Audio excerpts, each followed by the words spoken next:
Welcome to Casual Friday. First thing I want to mention is that tomorrow is Worldwide Knit in Public Day. There's typically a website where you can find out where there might be a local event to you if you want to go and meet up with other knitters. I know here in Minnesota, our guild is having a meetup at Dual Citizen Brewery in St. Paul tomorrow I think it's from noon till 2.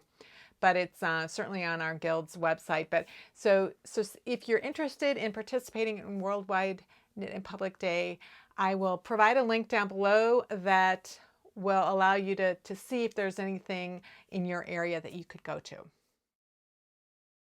So I received a few new patterns. Some were reproductions and some are the original vintage pattern booklets. And I wanted to talk a little bit about why I decided to buy these particular things. So the first thing I want to show you is this. This is a reproduction copy of Plain Needlework in All Its Branches.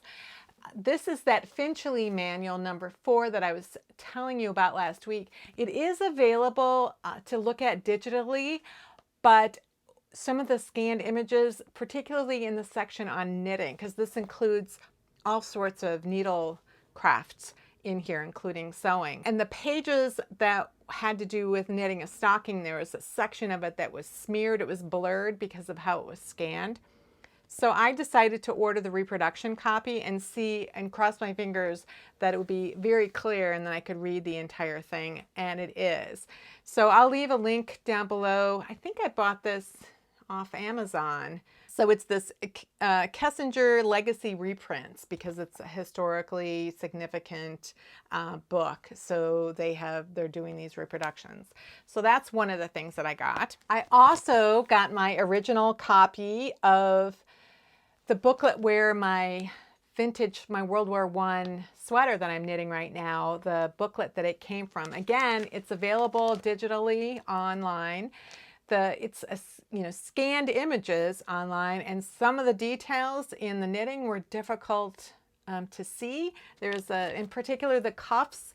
The instructions for the cuffs are mostly missing in the book. It's a printer's error. It's not that there's a page missing. It's a printing error.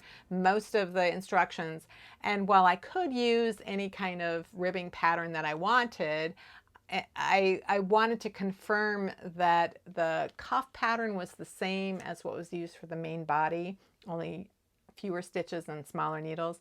And the photos are much clearer in this original, and I could see that that was truly what was going on. So I'm really happy to have this booklet. It was only $12, so I'm really happy. When I learned to knit back in 1986, what I was interested in knitting was sweaters, and that's pretty much all I knit for almost 20 years. When I had kids, there were a couple of hats that I made for them, but mostly I was knitting sweaters for me, my family members, baby gifts, anything. That was what I was interested in knitting. And I really explored all sorts of stitch patterns. I did all kinds of color work. I did mosaic and stranded color work and intarsia.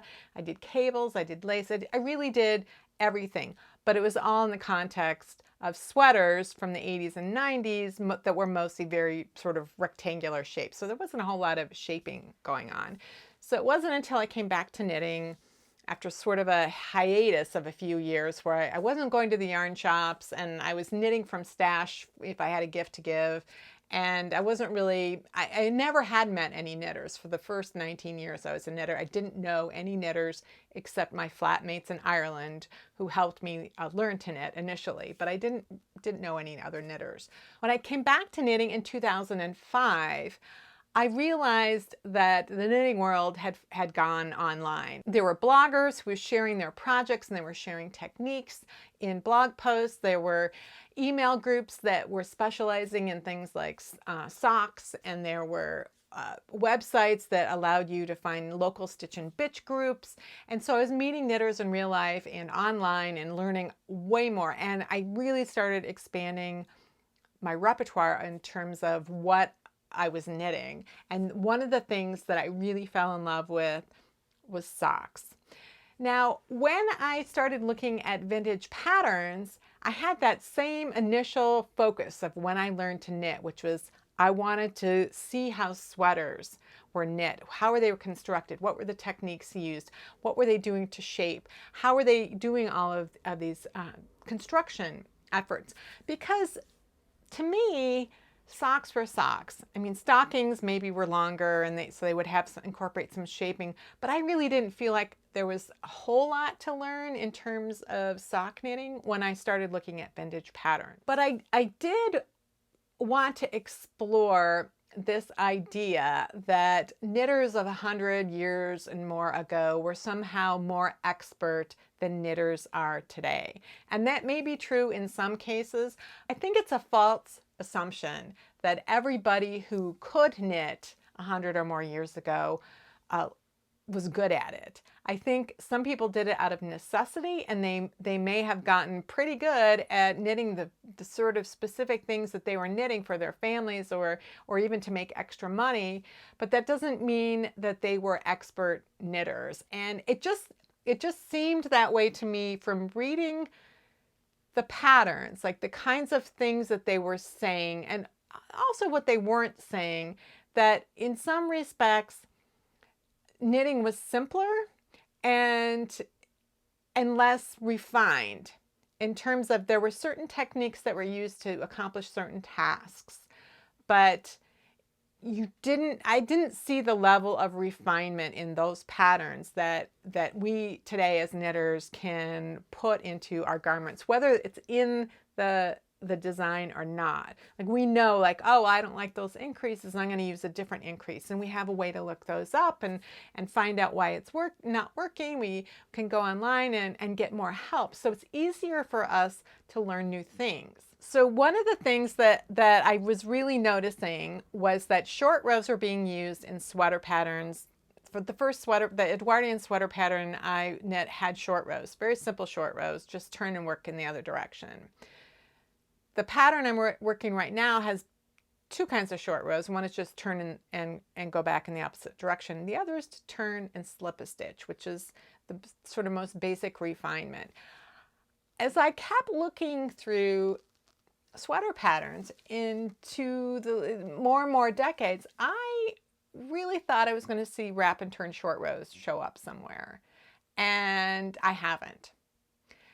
So that really surprised me, because when I did come back to knitting and I started using short rows, wrap and turn short rows were everywhere. I mean, that was the only kind of short row technique I saw in patterns, was wrap and turn. And I found them kind of a pain to do. I didn't really like doing them. And there were all these bloggers who were offering other options. But patterns didn't seem to include those other methods. They always used wrap and turn, and then if you wanted to use a yarn over short row, you wanted to use Japanese short rows, you could do that. You'd have to learn how to substitute them. And so a lot of people were doing that. And I was doing that as well. I took out all my knitting books and looked at all the, see what was in all of my different reference books in terms of short rows. And one of my books, which is this Big Book of Knitting by Catherine Buss, included two methods of short rows, neither one of which was wrap and turn. And one of the methods was one where it was sort of the same reaction I had to the Finchley graft, which was, oh my God, this is so much easier. Why aren't we doing this? And that was when I wrote an article and did some videos and called them German short rows, because they were from this book that was translated from German, but she called them shortened rows with stitches passed over, which is not really a catchy label for a type of short row technique. So I'm always looking for easier ways of doing something, and I'm always a little suspicious when one method is sort of overwhelmingly dominating and I question of that homogeneity and wonder, what was the influence that caused that? So I've been looking for wrap and turn short rows, and I actually think that they probably came about from the influence of Barbara Walker and Elizabeth Zimmerman, because they seemed to show up in the early 70s, and those two women were profoundly influential in teaching knitters new things, and also in how knitting is is today. So that they've had an impact for 40 or 50 years. So that's interesting to me. I'm going to still keep looking for wrap and turn short rows. In the meantime, I started looking at sock patterns because I realized there were some differences. And so one of the pattern books I got was this one. I had been looking to see when hand knit short row heels first came on the scene, because I knew that they were a result of circular sock machines. So circular sock machines allowed people to quickly make these tubes of socks, but in the early years of those, they couldn't do a heel turn. So they just had these tubes, and then someone would manually add in a heel and toe.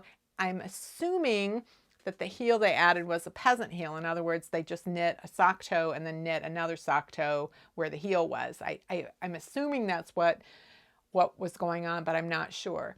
But eventually the circular sock machines were able to be worked so that they could go back and forth. And so they were able to create a heel on the machine. It was a short row heel, and then they would do the same thing for the toe. And they would just have to close both of they would have to close the toe, probably with some sort of 3-needle bind off or something like that.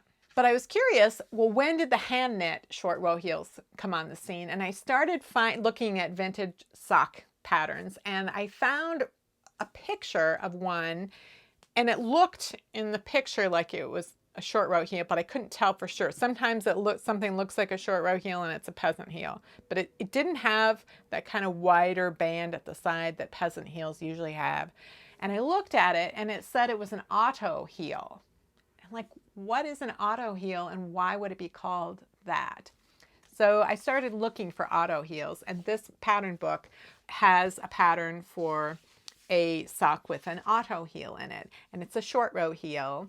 It's a short row heel that uses a short row technique that I was really surprised and delighted to see. And that is basically, it's the same result, again, as German short row and Japanese short row, but the way it's worked is in the way that Japanese short rows are worked when you don't use a little pin to lift the loop up, you just do it by lifting it manually, sort of like you would lift yarn to do a make one increase. So you would lift that strand up when you return to the short row turn and work that lifted strand together with the original slip stitch. So I'm going to talk about this more in the future. But I was on the hunt. So I was looking for more information about the auto heel, and I was doing a search on these various Ravelry groups like Historic Knitting and Vintage, the All Things Vintage group, to see if, and even the Sock Knitters Anonymous group, anything, and to see if they would have talked about auto heel. Every once in a while there was a mention of it here or there.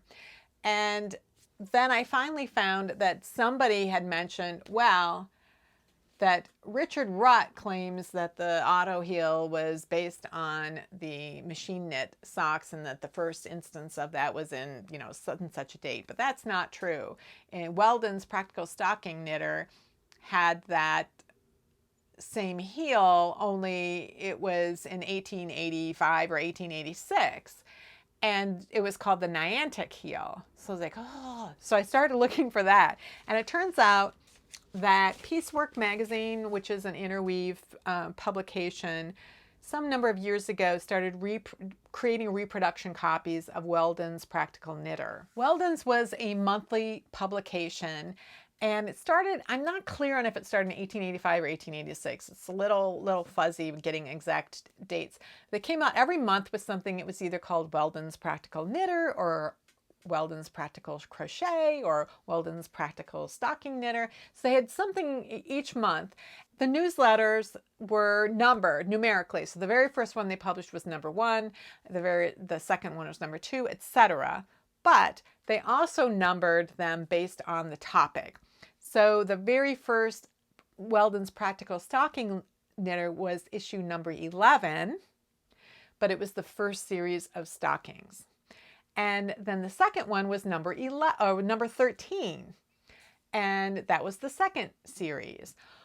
Well, the other thing that Weldon's did was at the end of the year, they compiled all 12 of the issues for that year into a volume. So the first year was volume 1. So in volume 1, you have issue number 11, which was the first series of stockings. So it gets confusing when you're trying to figure out what issue am I looking for. It can be a little confusing. But Interweave has Weldon's Practical Stocking Knitter, the first 2 series. So number 11 and number 13 compiled, and you can buy it digitally. They have a bunch of the Weldon's stuff that you can get digitally, and then some of them, I don't know how many of the series, how many years they went through, but they have reproduction copies of the volumes too, so the annual volumes. What was interesting about this was that the first series of the Stocking Knitter has, it's either 7 heels and 9 toes or 9 heels and 7 toes. I think it's 9 heels and 7 toes. And 2 of the heels, or one of the heels, is the short row heel called a Niantic heel. And they point out in the instructions for it that it's kind of a shallow heel, but they have incorporated this heel into a men's golfing stocking on page, whatever. But they included a mini flap, stocking stitch heel flap right above the short row heel. And so when the short row heel is done, then you also pick up stitches along the edges of the flap. That just gives you more room in the instep, which I thought was interesting. So a lot of the later auto heels tell you to pick up additional stitches at the corners after you have completed the short row heel, but they aren't having you knit a heel flap first. So sometimes they'll tell you to pick up 3 stitches, sometimes 4, one time 5, and I'm not sure how you're supposed to pick up 5 at the corner of a short row heel. So I'm going to be experimenting with these different heels and toes in the next few months, so I can see what they look like and see if it's something that I would like to see in a sock for myself, and just to get some experience with them. So because I've been kind of interested in what kind of short rows were they working, or what kind of seams were they using, or what kind of increases and decreases were they using, one of the things I've been looking for, in addition to just patterns to look at and see how were they used in patterns, was just to see if I could find a knitting manual, a knitting reference manual. And the problem when you're new to a topic, when you're just learning something, you don't always know how to search for it. Like, what are the words I need to search for, and where do I need to search for it? And I did find a place almost right away, this archive.org, where I found the Columbia book of yarns, where my Edwardian sweater was in that book, and it was on archive.org. And I looked for other knitting pattern books and other knitting manuals, and I really couldn't find much. There was a few, but I'm like, there aren't any just manuals. They're like pattern books, but I couldn't find any reference manuals. I felt like they had to exist out there somewhere. So last week when I found this Finchley Manual of Industry, it confirmed to me that these kinds of reference books did exist, but I still didn't know where they were. I was just searching on the title of that Finchley Manual, The Plain Needlework in All Its Elements. And I got a hit on a book that it appears to be a rewrite of somebody's PhD thesis. And they were talking about school curriculum, how art and science became part of school curriculum. And one of the things that they were talking about was that in the 19th century in England, the curriculum really varied over the course of the century. But one thing that was completely consistent was teaching needlework to girls. Now they might have taught different things and had different levels of things that they were teaching, but they were consistently teaching girls needlework because they felt every woman needed to know these skills, and they were teaching them in school. And it was this phrase, plain needlework, as opposed to fancy needlework, which is what the middle class and upper class ladies were doing, which was decorative needle arts. like embroidery, fancy embroidery and making things beautiful. But the poor girls were supposed to learn plain needlework, and in fact seemed to have been discouraged from learning the fancy needlework. Like that was what the girls were interested in learning, that their families were interested in them learning. But it was really important that these girls learn plain needlework, because they were going to need to be able to clothe their own families and fix their clothes, but they also were going to need to be able to make money. And the way they were going to make money was by being a servant or taking in work, I guess, in their own home and doing needlework that way. So I thought that was really interesting, but it gave me a phrase to search on. And from then I was able to find more of these manuals. Most of them were these for these schools of industry in England, but I found a variety of them. And in fact, in one of them, that was where I found the first instance of a grafted sock toe, where there were instructions for knitting a sock, and it said in there, graft or cast off the stitches. So I know that at least from sometime in 1884, when that book was published, and probably before that, people were grafting sock toes. So early on, when I was looking for knitting manuals, somebody had mentioned that there was a library in England that had Richard Rutz and also Monsey Stanley's collection of knitting books in their collections. And there was a link, and I followed the link, and I couldn't find it. I couldn't figure out how could I look at them. Were they actually digitized? I couldn't figure it out. And I didn't know what kind of books they would have been. So this morning when I'm looking, I came across a link I was following link after link after link, and here I come, and there's this Victorian knitting library, Richard Rutz books, a collection of Victorian knitting manuals. And I looked to see what the website was, and it was archive.org. I'm like, why couldn't I find these on there? And I still don't understand why I couldn't find them. And so then I looked for Monsey Stanley, just looked for her, and I got a bunch of hits, and one of them was knitting library, vintage knitting library, just knitting library, and then a bunch of Monsey Stanley's books were there. So I went to this knitting library link, and it was all of these books at this one library that had been donated by Richard Rutt, Monsey Stanley, and then another woman named Jane Waller or Weller, something like that, who I haven't heard of, but there's just literally hundreds of books. And some of them go back to, I think the earliest one goes back to 1835, but it seems to be a book about cotton manufacturing. But the books go back, there's one in 1838. They go way back. So if you're interested in that, I'm going to leave a link down below to that library, because that is amazing. And actually what I think I'm going to do is in my Ravelry group, I'm going to create a page on my Ravelry group.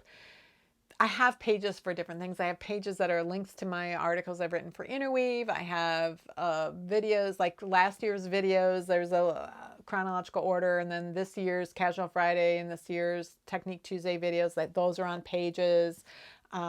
Links to my old Ask a Knitter column, all of that kind of stuff. So I have pages for those. I'm going to start a page on vintage and antique pattern and manual sources, mostly for myself, so that I have them all in one place, but also so that if I ever talk about it, then I can just link to that source instead of trying to remember always to keep these links in the video description. I'm going to answer a couple of questions, and then I will update you on my vintage sweater project. So the first question is going to be very quick. Somebody asked me, do I prefer knitting or crocheting? And the answer is knitting, because I really don't know how to crochet. I can crochet and edging if I need to.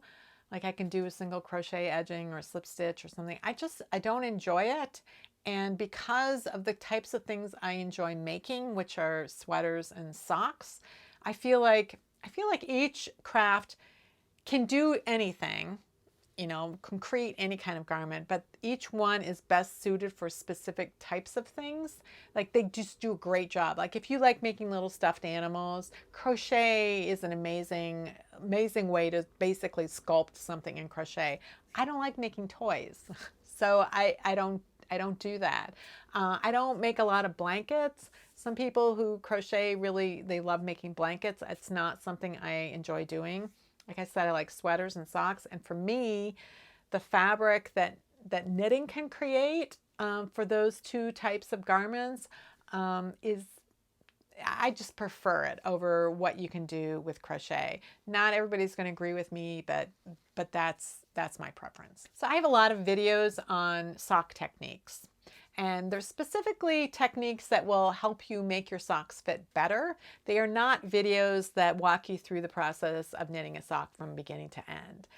Cast on this many stitches, do this, do that. That's not what these videos are. My technique videos are usually how can you refine your knitting to get a better looking result or better fitting result. And that's what my sock videos tend to be focused on. So this person said she liked the ease of picking up the stitches on the heel flap when I did the 3 garter stitches on either side of the flap. Do these columns serve any function, or are they mainly decorative? So the idea is that you knit your heel flap in the center, whatever type of stitch pattern you want, and then on the edges you work 2 or 3 garter stitches. And then instead of picking up a slipped stitch, you pick up the garter bump, and it's going to create something very flat. So you're not going to get a ridge on the inside. She really liked that, and she wondered, is it just decorative? There are a lot of different ways for constructing sock heels. We tend to have a couple of ways that people are using. The most variation these days seems to be in short row heels, but heel flaps were what was used until these circular sock machines were creating these short row heels. And so there's a lot of different ways of using heel flaps and how you narrow and turn the heel. There's a lot of ways to turn the heel. There's a lot of ways of constructing this heel flap in different ways. And they aren't used as much. Those techniques aren't used as much. We tend to use the eye of partridge. People use just plain stockinette they'll use, or they'll use this heel stitch where you slip one, knit one, slip one, knit one all the way across the right side rows, and then on the wrong side rows you just slip the first stitch and purl everything. That's very familiar, and again, that's something that I didn't see show up until World War I. In fact, there was a sock pattern published in the Chicago Tribune in 1917 that used the grafted toe close, which they called the Kitchener toe, and then they were also saying it had a Kitchener heel, and the heel was described as a semi-double heel. It's possible to actually knit a heel using double knitting. So you end up, you alternate slipping a stitch and knitting a stitch on the right side row, and then on the wrong side row, you slip the stitches that you had knit and knit the stitches that you had slipped going back. So you're creating double knitted heel flap. Semi-double means that you're only doing that on one side of the fabric, and then on the other side you're just purling. So you get some extra cushiness, but you're not creating a double knit heel.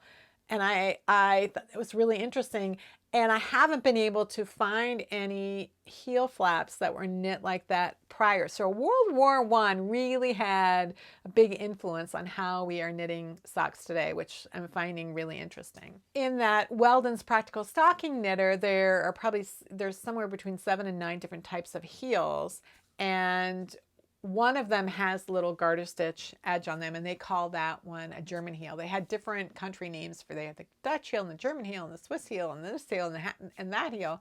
And Balbriggan heel, which is named after a place in Ireland where they made stockings, and that was the type of heel that they made in that stocking company. There are lots of different types of heel flap constructions, many of them with gussets, but some of them that did not have gussets. So I'm going to be exploring that more this summer. But it brings me to my next point, which is I'm wondering, I get asked a lot if I have a sock. Do you have a sock pattern for knitting toe-up socks 2 at a time? Do you have a sock pattern for knitting cuff down on magic loop? Do you have a sock pattern for this or that or the other thing? And I don't. Because if I'm knitting a plain sock, I don't use a pattern. I use the person's measurement and my gauge, and then I use sort of standard methods of approaching each part of the sock. So as I said, my videos tend to focus on techniques to improve the fit of socks rather than just knitting by a straight formula, which is how that's how sock patterns are written, and that's how knitters knit socks for centuries, because often they were knitting for somebody else that if they were selling their stockings, they just kind of knit in a standard way. And if you bought those pair of socks, maybe they fit you, maybe they didn't. If you're knitting for a soldier, they told you knit it this big, and then you had soldiers with feet of different sizes, but they weren't getting, and maybe they knit them with different lengths, and they would put different color yarn to indicate whether it was small, medium, or large, but they weren't knitting to fit a specific person. But you can, and so you can knit a sock that fits you as perfectly as it possibly could based on your preferences for fit, but also based on how your foot is structured. So I'm thinking that it might be fun to do a sock knit along, maybe in August. And so part of this summer I'm going to be experimenting with different heels and toes just for my own enjoyment, which I'll share with you. But then in August we'll do a knit along with socks, and you're going to learn how to knit a sock that fits you based on concepts and actual measurements and your gauge, and not based on somebody else's numbers. And we'll see how that goes. So if you're interested in that, I'll keep you updated over the summer, but I think August would be a good time to do that. I am so hot. It got hot here, and my office is upstairs, and I'm very hot. Okay, so I want to update you on my World War I sweater. I'm doing this headless again. I made a lot of progress on my sweater. I smashed my toe into a concrete step on Sunday, and so I couldn't walk very well for a couple of days, so all I could do was really sit around and knit. So I finished the back. I showed you last week how I had added a few extra stitches to the back, a couple of extra repeats that I decreased out as I came up onto the waist, because I don't need them up here, but I do need them down here. So what I'm trying to do with this sweater is stay as close to the actual instructions and construction as I can, while also finessing the techniques a little bit to get a better finished result. So, I added stitches because I need them down here, but otherwise I knit them the same. And the shoulders here have short row shaping. Now the short row shaping that they call for in the shoulders is just turning and working in the opposite direction. So instead of just turning and working the opposite direction, I worked German short rows so I wouldn't have little holes at the turns. The other thing that the pattern called for was I worked close to the armhole here, and then close here, and then gradually the short rows got shorter and shorter until I ended up on either side of the neck. And then what the instructions, I was over here and with the wrong side facing me, and what the instructions wanted me to do was to just knit plain. And what they mean by that is just using the knit stitch. And they wanted me to knit across the neck stitches while decreasing a few stitches. But then once I got to the shoulder, they wanted me to continue knitting, and they didn't want me to knit in pattern anymore. So by knitting across all the way here, I would have had a purl ridge here, and then they wanted me to turn and work across again, knitting all the way across while binding off. And so instead, what I did was I did as instructed. I knit across here while I did those decreases, but once I hit the shoulders, I just worked in pattern. I turned, and then I worked in pattern back to the neck, bound off the neck, and then worked in pattern to the end of the shoulder. And that left me with live stitches so that when I work the front, I can join them. Instead of binding off and then seaming, I'm joining using a 3-needle bind off. And as I discovered from the sock patterns, they certainly knew how to do a 3-needle bind off at that period of time. So the next thing I did was I worked the front. Now the pattern instructions called for working the entire front. So this collar I've got clipped on, that's done separately.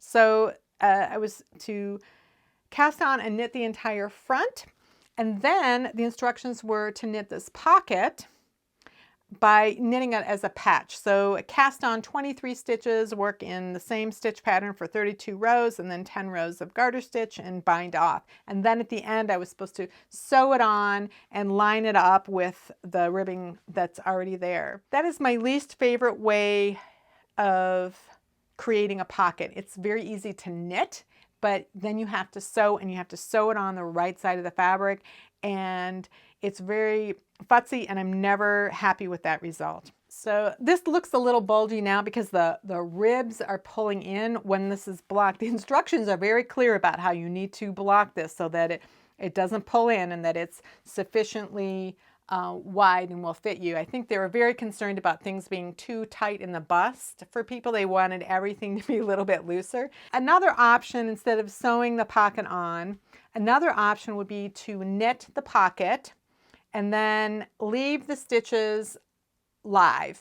So knit the 32 rows of the pattern, leave the stitches live on a needle, and then cast on for the front, knit the front until you get up to the point where you've knit, the same 32 rows that you've already knit for the pocket.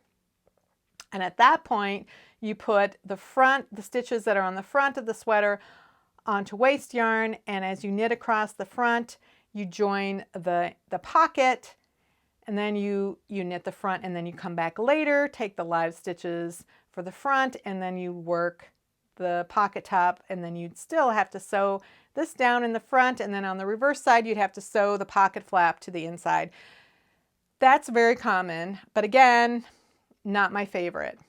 So what I did was I used a technique that I learned in the Master Hand Knitting program, and I'm going to show you some overhead close-ups so that when I do the second front, because I haven't done it a whole lot of times, and I was experimenting with what I thought would be the best way, but the result is really beautiful.